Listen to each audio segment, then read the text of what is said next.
On episode 6 of Office Hours with Dr. Guy, we talk about gathering quotes, headings, coffee, and finishing the dissertation fast.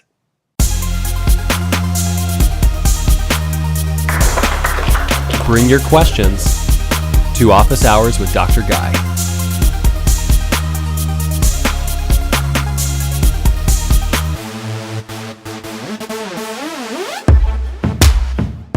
Hey everybody, and welcome to Office Hours with Dr. Guy, episode 6, and I'm so immensely excited to see you here today. I am feeling fantastic. It has been a bit of a challenging week, but I have coffee on my side, and it is Thursday, the one day during the week that I grab a cup of coffee, and so I'm exceptionally excited. It's pretty early in the morning right now when I'm recording this, so the fact that I'm sitting here semi-conscious and talking to you is very good.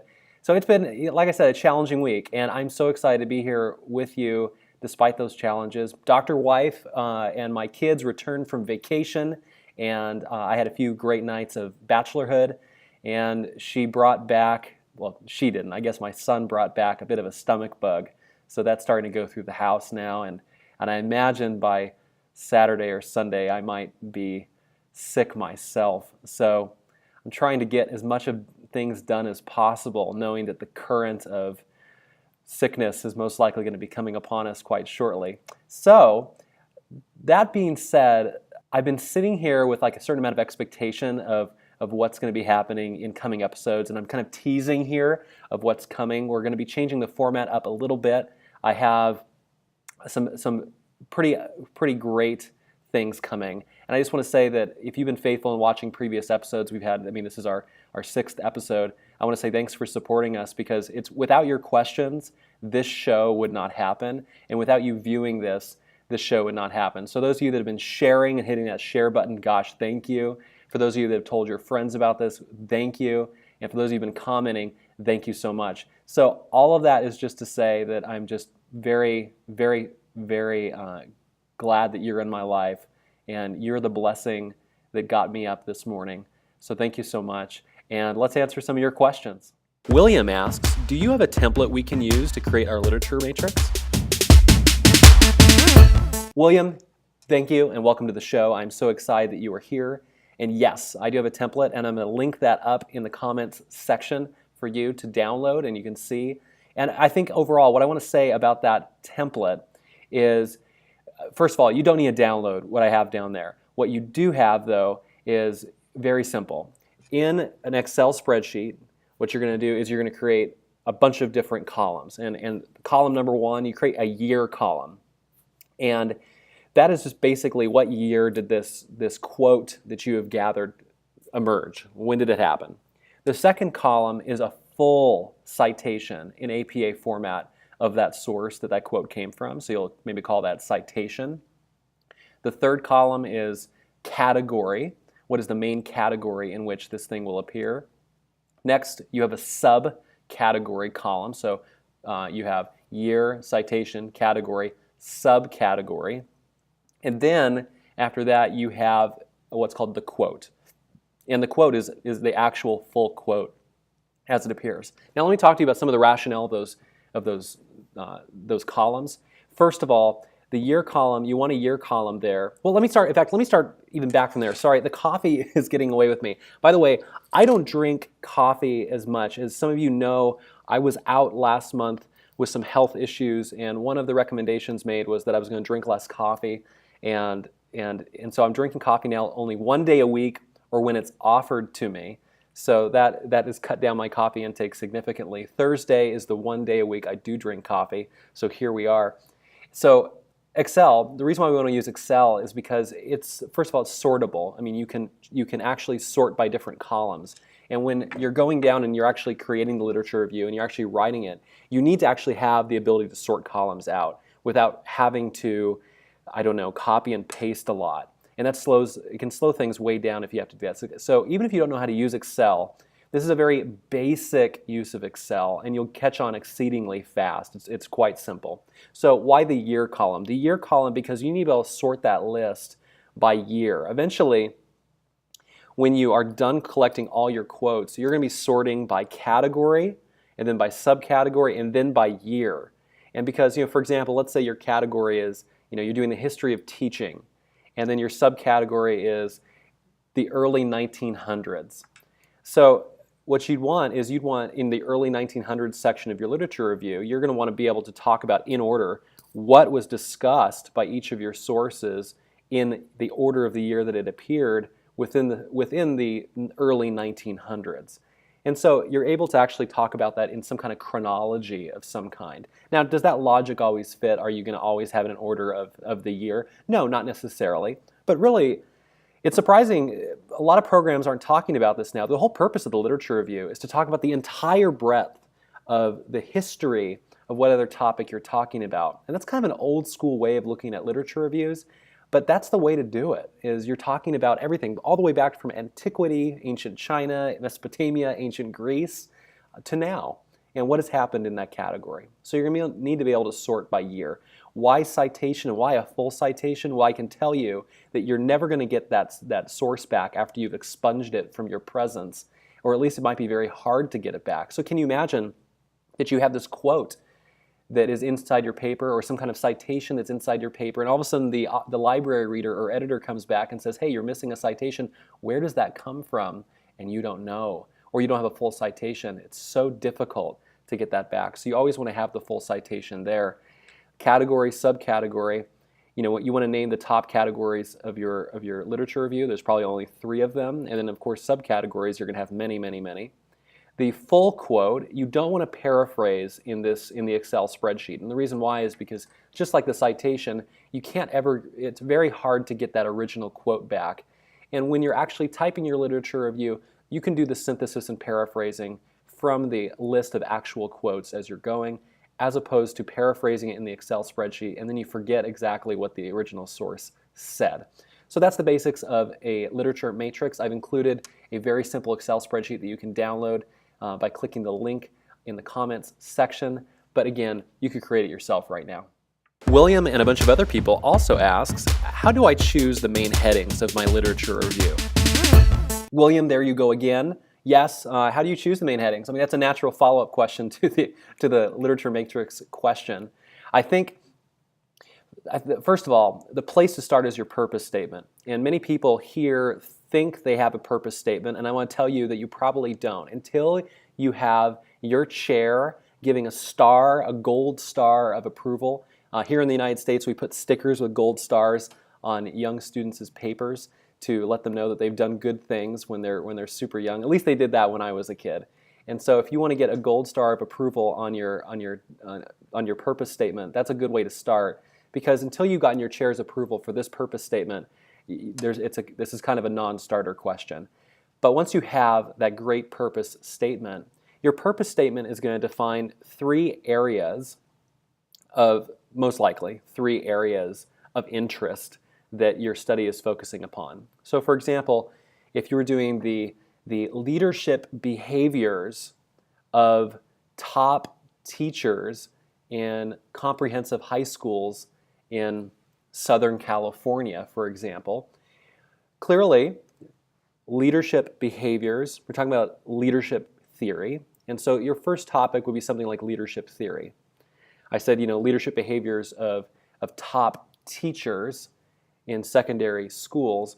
So chances are you're going to have a whole section about secondary schools leading to a discussion about teaching behaviors, or top teachers, I should say. And then you have a combined category. And the third category in your literature review is always a combination of the first and the second one that's been defined by your purpose statement. So often your purpose statement will define 2 areas of interest: leadership behaviors, I said, and then I said top teachers, and we'd probably say history of secondary teaching or something like that. And then what we do is we merge them into a third category, and we'd say something like leadership behaviors of top teachers in secondary schools. And so notice how that third category is actually just an addition of the first and the second equals the third. And then from there, you really are, in every main category you're doing this. In fact, let me say this, is the whole purpose of each of these categories is to talk about where eventually you go through the whole history, and then eventually you're getting to that end point where you're talking about what researchers have told us over time, and what researchers are calling us to know now. It's almost like in the first section of your literature review, the first category, you're talking about what's the history? What do we know about this category? What do we know? And then what don't we know? What areas over time have been unclear? And what did they find about those unclear areas? And then finally, it crescendos in this final moment where you're saying, the researchers are calling us to ask these questions in this area of interest. And you do this for the second one. You do the same thing, the whole history.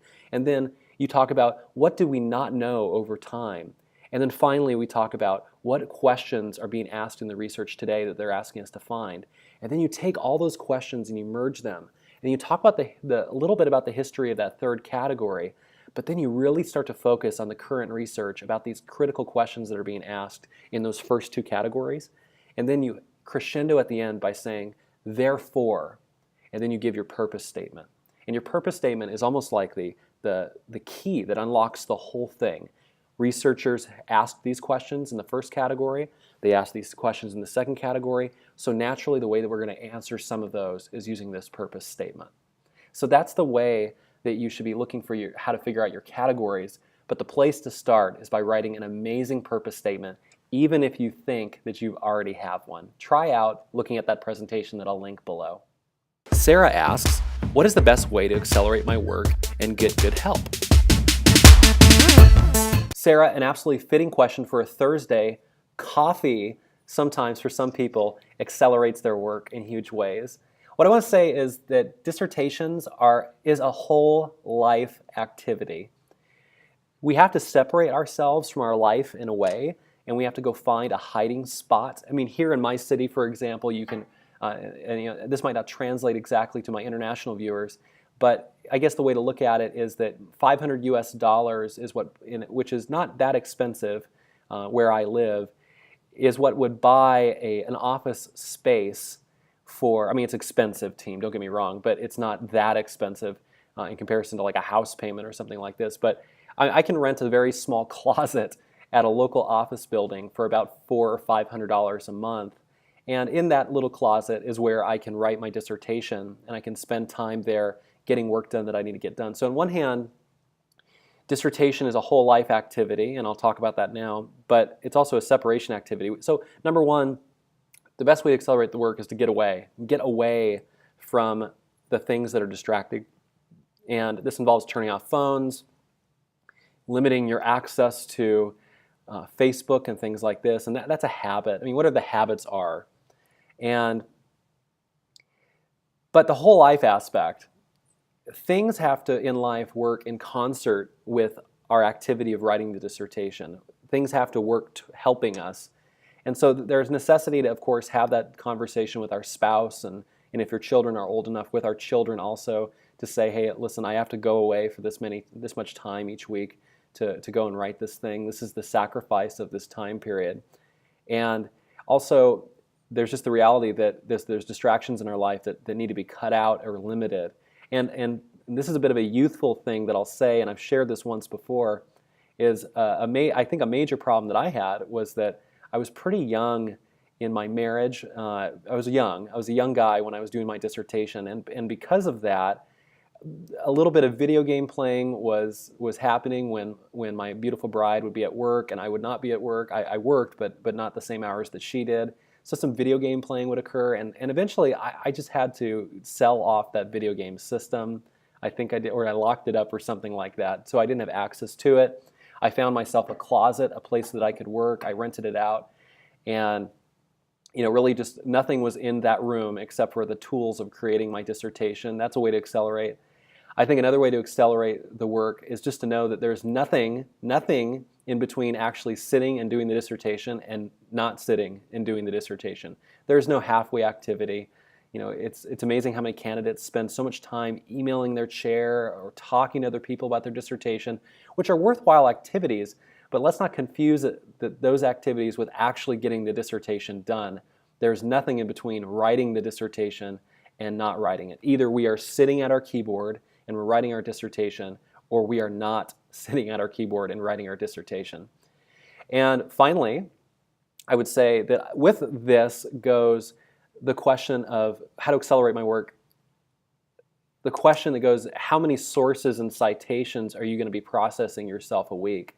And I think bare minimum, every person watching this that has not yet finished their literature review, that is, you probably haven't finished giving your proposal, the requirement is, in my opinion, minimum, you're getting in 5 sources a week, and from those 5 sources, you're gathering 25 quotes that your heart and your guts is telling you are important quotes for your potential study. That's a minimum. I would say the platinum level is you are gathering about 25 sources a week, and you're garnering about 5 quotes from each of those. So that's almost, I guess the way to put that is every day, 5 days a week you're working on this thing. You would do 5 quotes times 5 sources. That's 25 quotes, 5 days a week. Now, the reality is, I mean, and this is the thing, I took a summer off from work. How did I accelerate my work? I took a summer off from work, and I took a leave of absence, and I didn't sign up for anything extra, and I spent only the evenings with my family, and I went to that closet 5 or 6 days a week and worked 8 hours straight to get this thing done. And sometimes that's what's required, Sarah, is to make the real tough decision that I might have to take some serious vacation time or a sabbatical or a leave of absence, or if that's not possible, I might have to quit my job to get this thing done. And I know people are saying, quit your job? Are you insane? I am a bit crazy. Is if you want to finish this process, only you can decide whether this is right for you, but radical things are going to have to happen. And I want to say very clear that this is a radical project that you're working on. And so the only way to finish it is to act radical. So if you are interested in finishing this, don't do what your peers that don't have proposals finished are doing. Instead, do crazy things. Rent out an office space somewhere else for a low price in your community, even if you're just renting out a closet. And find some space that would allow you to work on this dissertation on your own time. How do you structure your work? Work for 45 minutes. Take a 15-minute break, walking around, get outside the building, walk around a little bit, grab a drink, come back. 45-15, 45-15, take a lunch break and distract yourself from your work entirely, not a working lunch. And then come back after 45 minutes or an hour of lunch and then do 45-15, 45-15, 45-15 until you are done with your day, and you will be amazed how quickly things will go. And back to William's question, just to say that if you gather all your quotes in the literature matrix, you're going to see those lines growing in number over time, and you're going to be like, wow, I've gathered 300, 400 quotes, and now you're rocking. So Sarah, let me know what radical changes you're going to make. And people who are watching this, let me know what radical changes you're going to make to allow yourself to get this project done on the time that you desire. Hey, and also I have a little question for you. Do you want me to speak to your doctoral program? Do you want me to speak to your university? If you think that I should be talking to someone at your university, send me the name of your university. Leave in the comments section below. Leave me a name, leave me the name of the person I should be talking to and maybe some contact information for them. If you'd like to direct message me that's perfectly fine, but I think the best way would be to leave it in the comments section below. I'd love to know, who should I be talking to, and do you want me to speak for free to your university? I'm selecting a few places that I'm going to be speaking over the course of the next 6 months or so, and at no charge, and so I'm really excited about that. So leave me that information, and I would love to reach out to those people and just offer up my services. If you think that I should be speaking there, let someone know and leave me a comment below. So team, it's been great to be with you here for episode 6 with my coffee on a Thursday on this really early morning. And much blessings to you. You're the blessing that got me up this morning. Thanks a lot, team. And make sure you subscribe or like this video because I sleep better when I know that people are watching this show.